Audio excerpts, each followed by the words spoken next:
Technology live ஃபேஷனுடன். Hi friends, எல்லாரும் எப்படி இருக்கீங்க? இன்னைக்கு நம்ம பார்க்க போறது ரொம்ப ஹெல்தியான, அதே சமயம் டேஸ்டாவும், குறைந்த நேரத்துல ப்ரிப்பேர் பண்ணக்கூடியதுமான ராகி லட்டு தான் இன்னைக்கு நம்ம பார்க்க போறோம். இதை எப்படி பண்ணணும்ங்கறத பாக்குறதுக்கு முன்னாடி, இப்பதான் ஃபர்ஸ்ட் டைம் என்னுடைய சேனலை பாக்குறீங்கன்னா ப்ளீஸ் சப்ஸ்கிரைப் பண்ணுங்க. பக்கத்துல இருக்கிற பெல் ஐக்கானை கிளிக் பண்ணி ஆல்ங்கிற ஆப்ஷன்ஸை கிளிக் பண்ண மறந்துடாதீங்க. வாங்க வீடியோக்குள்ள போகலாம். ஒரு பவுல்ல நல்ல ஒரு கப் ராகி மாவை நம்ம எடுத்துக்குவோம். அதோட கொஞ்சமா சால்ட் ஆட் பண்ணிக்குவோம். இப்ப இது ரெண்டையுமே நல்லா நம்ம மிக்ஸ் பண்ணிக்குவோம். மிக்ஸ் பண்ணிட்டு கொஞ்சமா தண்ணிய வெது வெதுப்பாக சூடு பண்ணிக்கோங்க. அந்த தண்ணி என்ன பண்ண போறோம்னா இந்த மாவோட நம்ம பிணைஞ்சு எடுத்துக்க போறோம். கொஞ்சம் கொஞ்சமா ஆட் பண்ணிக்கோங்க. ரொம்ப தண்ணியாவும் ஆயிடக்கூடாது, அதே சமயம் பொலபொலன்னு இருக்கக்கூடாது. நம்ம சப்பாத்தி மாவுக்கு எப்படி பிணைஞ்சு எடுத்துக்குவோமோ அதே போல நம்ம இத பிணைஞ்சு எடுத்துக்குவோம். சால்ட் பாத்தீங்கன்னா கொஞ்சமா ஆட் பண்ணுங்க, மாவுக்கு ஈக்குவலா எடுத்துக்க வேணாம். சோ இப்ப நல்ல ஒரு சப்பாத்தி மாவு பதத்துக்கு பிணைஞ்சாச்சு. ரொம்ப தண்ணியெல்லாம் பிணைஞ்சிட வேணாம், கரெக்டா பிணைஞ்சுக்கோங்க. இப்ப இதை என்ன பண்ண போறோம்னா நம்ம ஒரு 3 பகுதியா நம்ம பிரிச்சு எடுத்துக்க போறோம். எத்தனை பகுதி வேணா பிரிச்சு எடுத்துக்கலாம், சும்மா இது ஒரு ரஃப் யூஸ்க்கு தான்.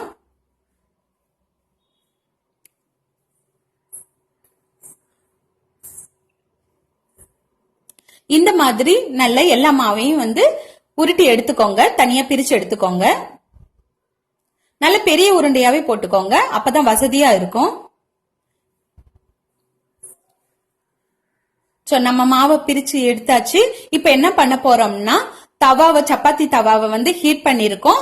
ஹீட் பண்ணிட்டு இதுல நம்ம இந்த உருண்டைங்களை போட்டு எடுக்க போறோம். இந்த மாதிரி நல்லா தட்டி எடுத்துக்கோங்க கல்லுல வச்சு. எந்த அளவுக்கு உங்களால தின்னா தட்டி எடுக்க முடியுமோ அந்த அளவுக்கு நீங்க தட்டிக்கோங்க.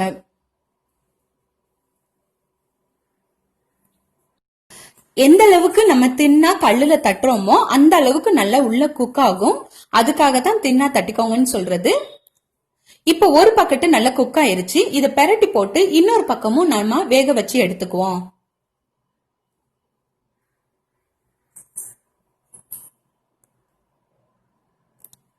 மீடியம் ஃப்ளேம்ல வச்சே நல்லா சூடுபடுத்துங்க, ஹீட் பண்ணுங்க. இப்ப 2 பக்கமும் வெந்துருச்சு. நம்ம இத ஒரு பிளேட்ல எடுத்து வச்சுக்குவோம். இதே போல மீதி இருக்கிற மாவையும் நம்ம ஒரு சப்பாத்தி மாதிரி தட்டி எடுத்து வச்சுக்குவோம். இப்ப எல்லா மாவும் நம்மளுக்கு ரெடி ஆயிருச்சு.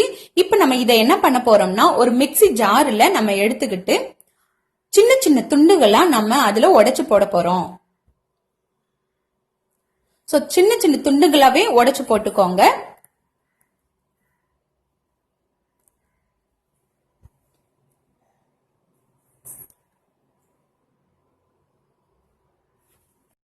இந்த மாதிரி சின்ன சின்ன துண்டுகள் ஆக்குனதுக்கு அப்புறம் இதை நம்ம அரைச்சி எடுத்துக்க போறோம். அதை எப்படி அரைக்க போறோம்ங்கறத பார்க்கலாம். இதுவரைக்கும் நீங்க என்னுடைய வீட் புட்டு எப்படி பண்றதுங்கிற வீடியோவை நீங்க இது வரைக்கும் பார்க்கலன்னா லிங்க் டிஸ்கிரிப்ஷன் பாக்ஸ்ல கொடுக்குறேன், ப்ளீஸ் போய் செக் பண்ணுங்க. நம்ம மிக்ஸிய ஜாரை மிக்ஸில வச்சுட்டு நம்ம எப்பொழுதுமே ரைட் சைடு தான் நம்ம பிரஸ் பண்ணி அரைப்போம். இதை என்ன பண்ண போறோம்னா லெப்ட் சைடு விட்டு விட்டு நம்ம பிரஸ் பண்ணி அரைச்சு எடுத்துக்க போறோம். சோ அந்த மாதிரி எடுக்கும் போது இப்படி பொல பொலன்னு நம்மளுக்கு கிடைக்கும். இதே மாதிரிதான் வீட் புட்டுலையும் நம்ம செஞ்சிருப்போம். இப்ப அடுத்ததா என்ன பண்ண போறோம்னா அந்த ராகி மாவை ஒரு பவுல்ல டிரான்ஸ்ஃபர் பண்ணிட்டுறோம். மறுபடியும் மிக்ஸி ஜார்ல என்ன பண்ண போறோம்னா 1 கப் ராகி மாவுக்கு 3/4 கப் சர்க்கரை, 1 ஏலக்காவை எடுத்து இதையும் நம்ம பவுடர் பண்ணி எடுத்துக்க போறோம்.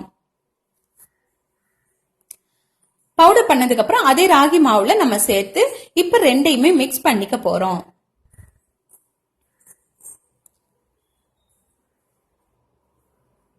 இந்த மாதிரி நல்லா மிக்ஸ் பண்ணதுக்கு அப்புறம் பாத்தீங்கன்னா இந்த மாதிரி தான் நம்மளுக்கு ஒரு ஈரப்பதத்தோட கிடைக்கும்.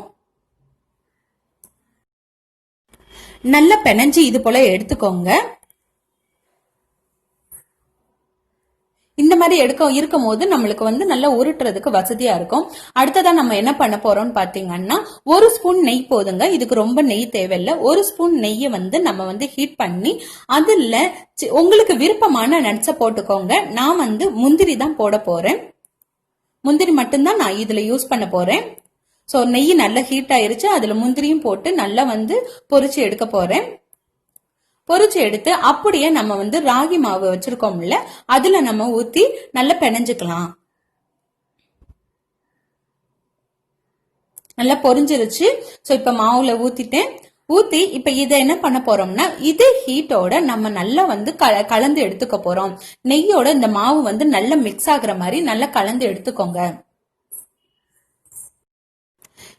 இது போல நல்ல மாவை வந்து நல்ல நெய்யோட கலந்து எடுத்துக்கிட்டு இதை நம்ம என்ன பண்ண போறோம்னா கொஞ்சம் கொஞ்சம் மாவா எடுத்து நம்ம ஒரு சின்ன சின்ன பால் மாதிரி உருட்டி எடுக்க போறோம். ஸோ மாவு வந்து நல்ல நெய்யோட மிக்ஸ் ஆயிருச்சு. இப்ப கொஞ்சம் கொஞ்சம் மாவை நம்ம எடுப்போம். நட்ஸை வந்து விளக்கிருங்க, முந்திரிய விளக்கிருங்க. வெறும் மாவை மட்டும் எடுத்து நம்ம உருட்டி எடுத்துக்கலாம். உங்களுக்கு விருப்பமான சைஸ்ல உருட்டிக்கோங்க. ஆனா பெரிய பாலா இருக்கிறதோட சின்ன பாலா இருந்தா பார்க்க அழகா இருக்கும். நல்ல சின்ன சின்ன பாலா உருட்டி எடுத்துட்டு இந்த மாதிரி முந்திரிய நம்ம மேல வைக்கும் போது கொஞ்சம் பார்க்க அழகா இருக்கும். நம்ம எது பண்ணாலும் கொஞ்சம் பார்க்க அழகா இருக்கிற மாதிரி பண்ணணும்ல, அதுக்காக தான் இந்த மாதிரி. இந்த மாதிரி இருக்கும் போது பேக்கரியில இருந்து வாங்கிட்டு வந்த மாதிரியே இருக்கும். குழந்தைங்க பாத்தீங்கன்னா விரும்பி விரும்பி சாப்பிடுவாங்க, கேட்டு கேட்டு சாப்பிடுவாங்க. மீதி இருக்கிற மாவையும் இதே போல நம்ம உருட்டி சின்ன சின்ன பால் மாதிரி உருட்டி நம்ம எடுத்து வச்சுக்குவோம். இப்ப பாத்தீங்கன்னா எல்லா மாவும் ரெடி ஆயிருச்சு, உருட்டி எடுத்தாச்சு. நம்மளுக்கு ராகி லட்டு கிடைச்சிருச்சு. பார்க்கும் போதே பளபளன்னு அப்படியே பேக்கரியில இருந்து வாங்கிட்டு வந்த மாதிரியே இருக்குல்லங்க. சோ இந்த மாதிரி நீங்க செஞ்சு கொடுக்கும் போது குழந்தைங்க விரும்பி விரும்பி கேட்டு கேட்டு சாப்பிடுவாங்க. ராகி மாவு பிடிக்காதவங்க கூட இந்த லட்டை விரும்பி சாப்பிடுவாங்க. ஒரு சுகர் பேஷண்ட்டுக்கு கூட நீங்க இதை கொடுக்கலாம். இதுல சுகருக்கு பதிலா நாட்டு சர்க்கரையை யூஸ் பண்ணோம்னா ரொம்ப ஹைஜீனிக்கா இருக்கும். சோ ரொம்ப குறைந்த நேரத்துல குழந்தைங்களுக்கு விருப்பமான ஒரு ஸ்வீட் ராகி லட்டு நம்ம ரெடி பண்ணிட்டோம். இந்த வீடியோ உங்களுக்கு பிடிச்சிருந்துச்சுன்னா லைக் பண்ணுங்க, ஷேர் பண்ணுங்க, கமெண்ட் பண்ணுங்க. அப்படியே சப்ஸ்கிரைப் பண்ணி பக்கத்துல இருக்கிற பெல் ஐகானை கிளிக் பண்ண மறந்துடாதீங்க. தேங்க்ஸ் ஃபார் வாட்சிங்.